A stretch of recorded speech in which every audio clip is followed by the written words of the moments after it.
Welcome to this edition of Buncombe Life. I'm here at the 911 Center with Deputy Fire Marshal Mac Sally. We've been together before, and don't leave. We're not going to talk about preparedness. I swear to you, we're not going to tell you how much water to pack, how much food to put together, are we? No, not today. No, not today. Not today. Today, we're going to talk about the Special Needs Registry. Right. And this really is important. So have a seat, sit back, and listen to this for a few minutes, because if it can't help you, it may be able to help one of your neighbors. So Mac, tell us, what is it? The Special Needs Database is a form that was developed by the county, by 6 or 7 different organizations, in order to identify people who have exactly what it's called, special needs, medical problems, health issues, things that will require additional assistance in the event of a disaster. From these forms, we're able to determine where people live. We will know where the special needs shelters have to be established.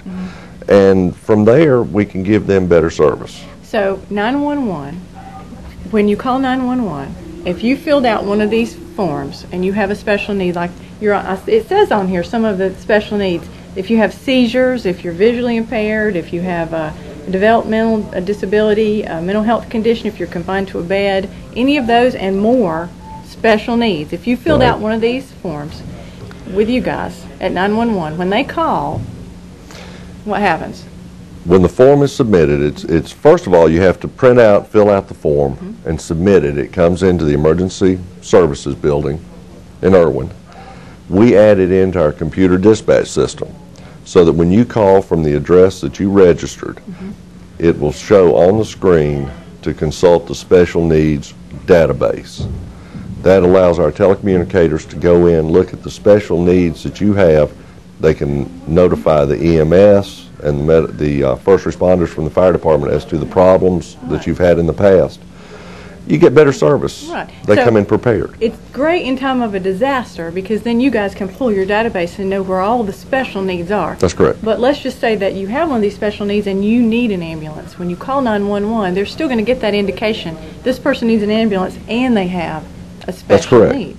It'll tell the EMS crew before they get to the scene what to expect or what has happened in the past. Right. Can you give us an example of how you've used this, how this has been helpful already? We've used it a couple of times with folks with cardiac problems, previous history of heart attacks, and we've gotten a call from that address again, and we're able to identify that these people have had heart problems before, or this person, and the EMS crew goes in with the equipment and prepared to treat for the heart attack. Little preparedness on their side. Right, some pre-planning. Okay. It helps. Cool. So all people really have to do is go to our website or give y'all a call, download the form, fill it out, sign it. Right, it has to be signed. Okay. Can they call 911 and give them this information? No, we can't take this information over the phone. It has to be got in to writing. be signed to release us to where we can share the information with the responders. Right. Okay. And you would urge our folks at home to do that? Absolutely. It's probably one of the most valuable things. More so, not on the day-to-day use, but in the event of a disaster, because DSS has to be able to know where to set up these special needs shelters. Right. And the only way to do that is to identify where the population is. Right. And let me just say, I've lived here 40 years. The only disaster I've ever been in or involved in is the '93 blizzard. And Right. that's when we actually couldn't get out of the house, and we were prepared and we lived through it. Why? I know people at home, when they hear us talk about this, say, we've lived here forever. We're in a great place in the mountains. It just does not happen here. Why should they be prepared? If we have another blizzard, hopefully we won't, Yeah. we have hurricanes. There are times when emergency services are so overwhelmed that they can't respond to everybody's need. If people are not prepared, they become part of the problem. Right. And the resources are not available. We've got 23 fire departments in this county. They do a pretty good job. They do. But there are times when there are just not enough people to go around. Right.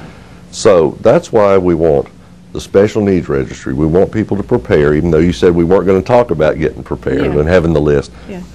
so that there are less calls for service, to where the emergency service responders can actually take care of true emergencies, Right. as opposed to, My husband is at home. He's on oxygen. We knew this storm was coming, but we didn't buy the extra or order the extra oxygen. Now he's running out. And then we have to find the oxygen and take it up to him. By being prepared, Yeah. we eliminate a lot of those calls. And you downsized the vulnerable population, That's correct. which is another group of people that you guys Right. are working on. And tell us what you're doing there. Our vulnerable population, it coincides with the special needs registry. These are the folks who have been identified that are going to need the extra assistance In times of, in times of disaster. And here again, the special needs registry is how we can identify them. Once we identify them and we know the problems, we know exactly what type of shelter to set up, what sort of materials we're going to need for that shelter. And we are at the point now where we're plotting on a map where all these folks are. So we're trying to reach those people who can't normally take care of themselves. right. If you don't prepare, you become one of those people that can't take care of yourself. Right, and what we need is more people who are not the vulnerable That's right. population. There are a lot of ways to help yourself to where you're not going to become a part of the vulnerable population. There are classes out there all over the place. Red Cross, Hearts with Hands runs a community emergency response team training. They have a PIP class. Preparation is paramount, which teaches you how to prepare yourself at home to take care of yourself and your family. The CERT program, how to take care of yourself, your family, and your neighbors, and that's critical. If somebody in the neighborhood can look after everybody else, that's a place that emergency services doesn't have to go. That's right, and that's one of the reasons I said we're not going to talk about it again, because there are other people talking about That's right. it. And if you're not a vulnerable population, you don't want to become one, these people need to get hooked up Right. with these groups, and we'll put that on the screen. How to get hooked up with Hearts for Hands or CERT, or what was the other one you said? PIP. PIP. Yeah. Preparedness is paramount. Just to give you an example, when I was deployed to Hurricane Floyd, I was assigned to Bladen County. When I got down there, it was 2 weeks after the hurricane came through, and we were just then able to get into some of the neighborhoods. 2 weeks. 2 weeks. That's in North Carolina. That's correct, down east. But 2 weeks after the hurricane came through is the first time we were able to get into some of the neighborhoods because of the high water. That's why people need to prepare, right. because it can happen to us. Right. And when we think it can't is when it will. Absolutely. If we don't prepare for it, it's going to get us, sure as can be. That's right.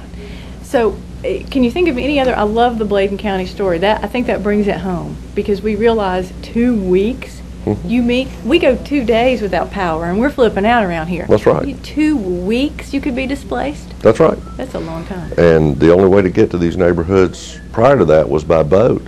They didn't have enough boats down there to reach everybody. The first house we went to, we could not get to the house because there was still about 8 feet of water between the road and the house.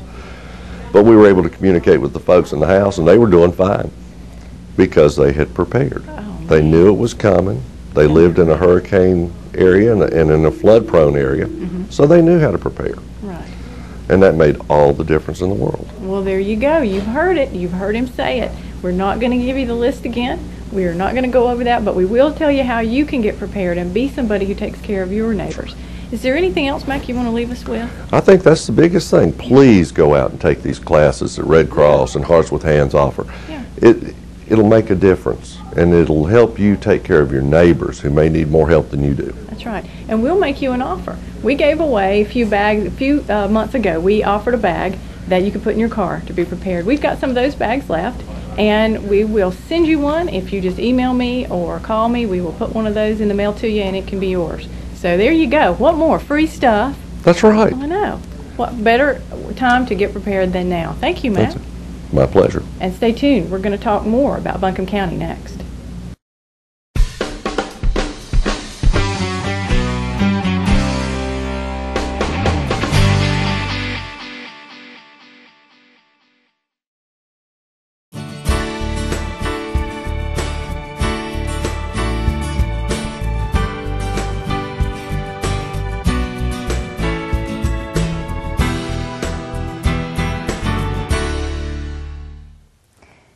I'm so glad you've joined us. Thank you so much for being here because I've got a great segment for you. I am way more comfortable than I normally am.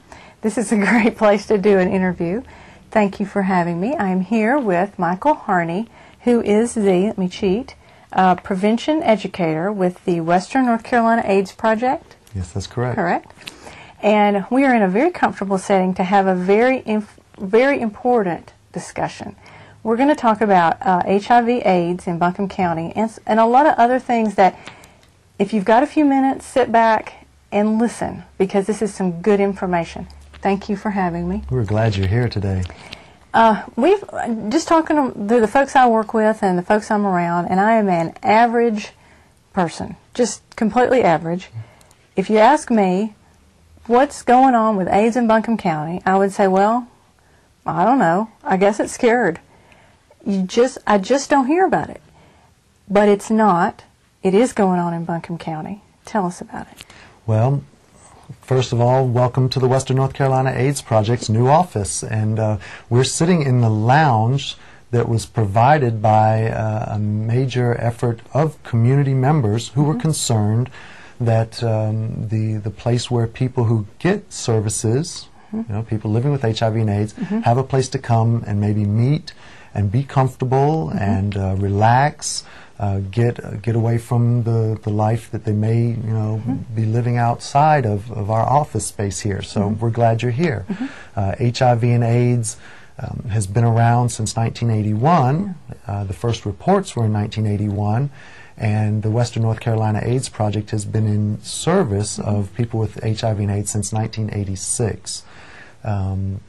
Buncombe County is the largest county in the Western North Carolina region in terms of providing HIV service to people who need it and having more people living with HIV and AIDS than any other county in Western North Carolina. Okay. And when you say providing service to people who are living with HIV and AIDS, what does that mean? Well, we have case management here, so people who may need the case management services, including what you might think of as regular social service needs. You may need housing or help finding a doctor or help accessing financial resources to pay a bill. So we're like many other social service agencies.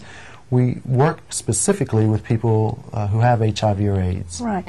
And you and I were just saying, and I think this is so true, if I think about somebody with AIDS, I go back to, and I've forgotten about the movie until we were just talking about it, but Tom Hanks in Philadelphia. Sure. The single white gay man. That's AIDS.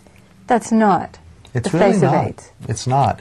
The early part of the epidemic was, I guess, a way that we stigmatized HIV and AIDS was that we thought it was only a disease of gay white men. That's right. First of all, it wasn't just gay white men, but gay men of any color, any background, any race, but also of women. It's well documented now that there were many women who were infected back then, and people from around the world were being infected with HIV.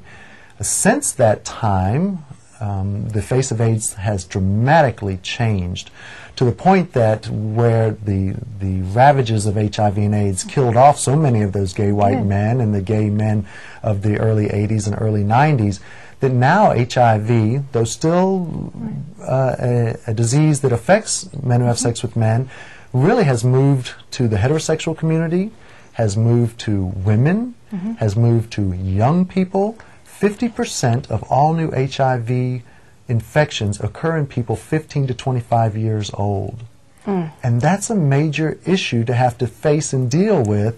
I'm not saying that 50% of all HIV infections in Buncombe County are in that age range, but there are... A good number. Yeah. In that we were looking at some statistics, 13 to 20? 13 to 19. To 19, 13 right. to 19 are getting infected. And it's a good population of the black community, of African American community. Definitely. A good number of women in those Absolutely. statistics. So it's no longer just the white men. It's other folks that are getting infected. I think people that don't think it's an issue. Well, I can just get a pill, and big deal. Right. It is a big deal. So we talk about age range. 50% of new HIV infections occur in people 15 to 25 years old. But let's talk gender. Yes. So it used to be that it was mostly gay white men. But now women represent 49 to 50% of all new HIV infections. And that's dramatic when you're talking about men versus women. So without getting too graphic, we need to understand anatomy. Yeah. And that men have a major role in the infection rates of women. And that's where women's empowerment becomes such an issue. I was going to say they've got to take responsibility for it, because if the men are not going to, they've got to. Right. And our young kids have got to know that it can get you too. Absolutely. It's hard to talk about. Yes, it is. This is subject matter that's very hard for parents to talk about, for teachers to talk about, but until we become realistic in our discussions, we're going to continue to see infections of not only HIV, but other STDs like chlamydia and gonorrhea. And if someone is getting an STD, a sexually transmitted disease, like those, or syphilis, or herpes, or human papillomavirus, which is now rampant, genital warts, people know it as that. If you're getting an STD, you're putting yourself at the exact same risk for getting HIV. Right. And HIV still kills. Absolutely. It is not, you cannot go get a shot and get over it. That's correct. There's no cure for HIV. There's no vaccine for HIV. Right. There was a mistake in the media, I guess, years ago when Magic Johnson was diagnosed in 1991. In 1996, when the AIDS cocktails came out, they're called AIDS cocktails, but it's really serious, heavy-duty chemotherapy, in essence. Magic Johnson, for example, took his medication and brought his viral load down to a point that was called undetectable. And everybody heard Magic Johnson had undetectable, right, but that's what they heard, that he was cured. He's cured. And he was not cured. He still lives with HIV, though he lives well, and he takes his medication, and he sees his doctor, and he gets rest, and he eats enough, and he drinks water, all the things that are good for the body. And so he still will live with HIV, and people can. Right. Now, if you, and this is just a question from the average uneducated person about HIV here. Let's say that you are Magic Johnson. Can he still pass it? Well, it's good that you said, can he pass HIV? Right. Because I can't give you AIDS, you can't give me Right. AIDS. AIDS is not what is transmitted. HIV is the human immunodeficiency virus. Right. When you get a cold, somebody's giving you the virus. When you get the flu bug, you've gotten that from somebody. The same is true with HIV. Right. That's what's transmitted. So AIDS is what develops after a number of years, and that's the acquired immunodeficiency syndrome. But the virus, once you have it, can you always pass it? You can always pass it. So that alone is a reason to prevent it. Absolutely. Because it never leaves you. That's right. There's a mistake. There are some myths that we always try here at in the education department at the Western North Carolina AIDS Project, is to talk about some of the myths. First of all, that there's not a cure, there's not a vaccine. But secondly, that HIV does not lie dormant in the body. So there's been this myth that it might be 7 or 10 years, and then all of a sudden, I might get AIDS, or then I can pass on HIV. That's the mistake. HIV, if entered into your body today, begins to beat up on your immune system. And you can today, being infected today, pass on HIV the rest of the day, tomorrow, and for the rest of your life. Right. So it never lies dormant. It's at work in your body. And I think people misunderstand that it may take 7 or 10 years to beat up your immune system, so much so that the levels that they measure in your bloodstream become so low, and this is part of your immune system, your CD4 cells are one part of your immune system. When they get down to 200 CD4 cells, and let's just say a drop of blood, that's when you're diagnosed with AIDS. Right. That may take 7 or 10 years, or more, depending on how you live. But if you have multiple partners in that 7 to 10 years, you have continued to pass the HIV virus. Could have. Right, if you haven't, right, if you haven't been protecting yourself. Right. Could continue to pass it. Now, how do you know if you have it? Well, people think I can look at somebody and just tell who they are. You know, he looks too skinny, or she's too this, or they look that way. Right. I heard something. Or they have that lifestyle. Right, they have that lifestyle, sure. I know a little bit about all that kind of stuff. Yeah. The only way we know if we are HIV infected is, first of all, to get tested. Right. So we must get tested. Right. And there are plenty of places we can talk about that, where to get tested, knowing one's status, and then being open with your partners, Right. whether they're your sexual partners or drug-using partners, Right. perhaps. Right. So you can also get this through drug use. You can. How do you do that? Well, primarily through the sharing of sharp equipment, needles. So where intravenous drug users were stigmatized with the gay white men, and public sex workers were stigmatized, you know, you might call them other names or whatever, you can get HIV through sharing needles. So there is a prevention strategy. It's known as harm reduction. Comprehensive harm reduction includes needle exchange. And there's actually a needle exchange here in Buncombe County that operates, though it is still illegal in North Carolina.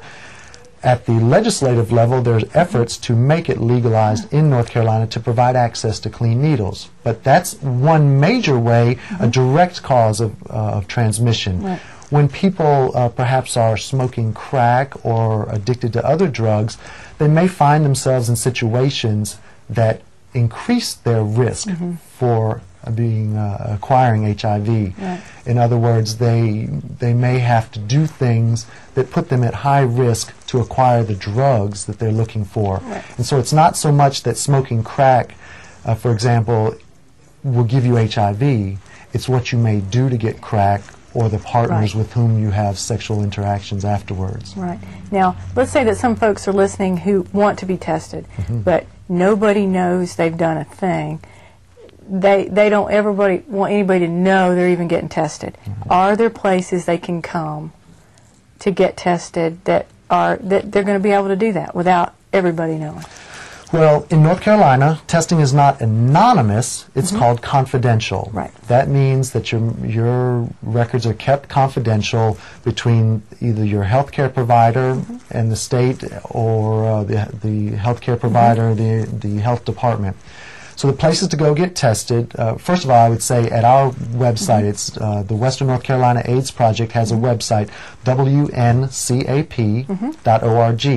On that website, there's a link on the right side that says plug in your zip code to find out where you can get an HIV test. Right. So first of all, you could do that. Yeah. Second of all, know that any health department, the Buncombe County Health Department, if you're not comfortable coming to Buncombe County Health Department because you know somebody that works there, go to Haywood County Health Department or Madison County Health Department. Right. And the same holds true for anybody else that would like to come here. You can get an HIV screening test for free at any county health department in the state. There are also local community providers like the Western North Carolina Community Health Services in West Asheville. You can walk in there Monday through Friday from 9 to 4 and get a free HIV test there. You can get a test at your private doctor's office. There may be a risk that would be applied to your insurance. And sometimes, and this is still part of the stigma with HIV, that insurance companies may look and say, well, why is Michael getting an HIV test? That seems strange. Is he one of those people? Is he at risk? Might he cost us in the long run? Let's drop him. So there are some considerations in that. But yes, absolutely. A confidential test is free and available at all health departments. And it's worth it. Absolutely. People need to get tested if they have any doubt, any question. Some people say to me, Michael, well, I'd rather not know. I don't want to know. So I can debate that with them. If you don't want to know your status, that's okay, as long as you're not potentially exposing somebody to HIV or being exposed yourself. Right. But it's a really good idea to get tested early so that you can get into the care of doctors who are professionals at this. Right. They can make sure that you have the best drugs available, that you have the best care available, and can potentially prolong your life for, people are thinking now, 25, 35 years living with HIV. It's never cured. Never cured. But you can live with it. Absolutely. If you get the care that you need and you know. But the number one thing is to know. I think you need to get tested. Michael, I just want to spend a minute. I want you to tell me what goes on here at Western North Carolina AIDS Project? Let's say that I've been diagnosed. I have HIV, full-blown AIDS, whichever, and I come here. How can you help me? Great.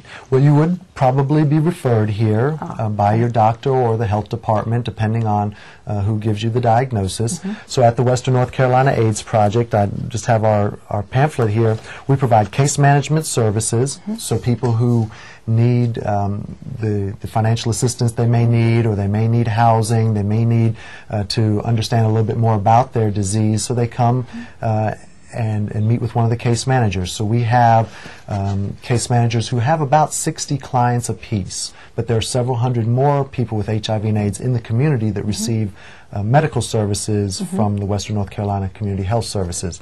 We also provide education opportunities. My colleagues and I can do programs for you after school or at the school. We can do programs to maybe adapted to a religious community, to a treatment center. We also provide training to people who need certification requirements. So I heard there, one thing we talked about just a minute ago is that 13 to 19, that 15 to 25, that age group in there. You guys would come out and talk with that age group? Absolutely. And we want to negotiate with you, the provider. Sometimes we have to maintain a certain, maybe there's a legal status that we can't talk about condoms, or we can't show a demonstration. So we can adapt things to the group as needed. Right. But we have so much information here. We have so and you guys are used to talking about it. You know the issues. Oh, yeah. You know the lingo. You know the language. That would be wonderful. I've been doing this since 1992. Oh, yeah. Then you're the one. That's right. Okay. Besides that, we also have a volunteer corps here. So if people are looking to maybe fulfill some requirements they have, AB Tech, for example, sends us students who need to fulfill a service learning requirement. So they can volunteer with us here. Sometimes people just want to volunteer and they're looking for a place, and this is it. Sometimes family members have lost loved ones to HIV and AIDS, and they want to give back, they want to participate. They're somewhat either mourning or trying to work things out themselves, so they come and they can provide great volunteer services through our food bank, that's Loving Food Resources. They can be a buddy to somebody that's maybe homebound or needs some assistance, needs a little friendship once a week, or however they work that out. We have great events during the year, like the big AIDS auction and the Dining Out for Life, where the volunteers are core to the success of those efforts. And those are the things that help us stay open and to provide the services that we do.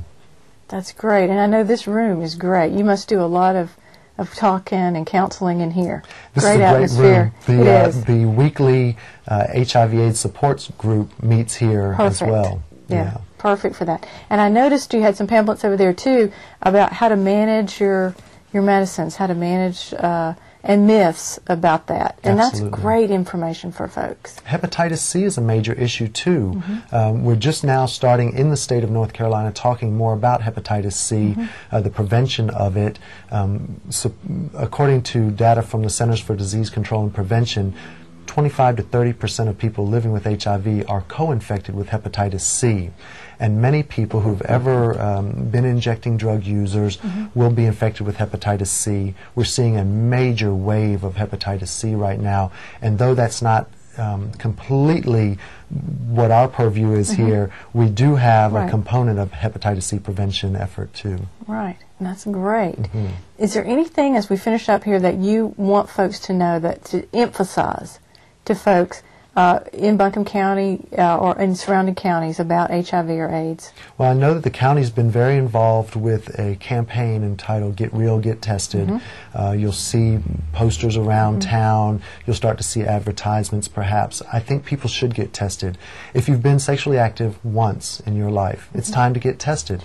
The Centers for Disease Control and Prevention recommends 13 to 64-year-olds all be tested for HIV, and there is the 1-800-CDC info hotline where you can call and get some information or let us know what we can do to help. Thank you so much. It's been wonderful having you here. Okay, good.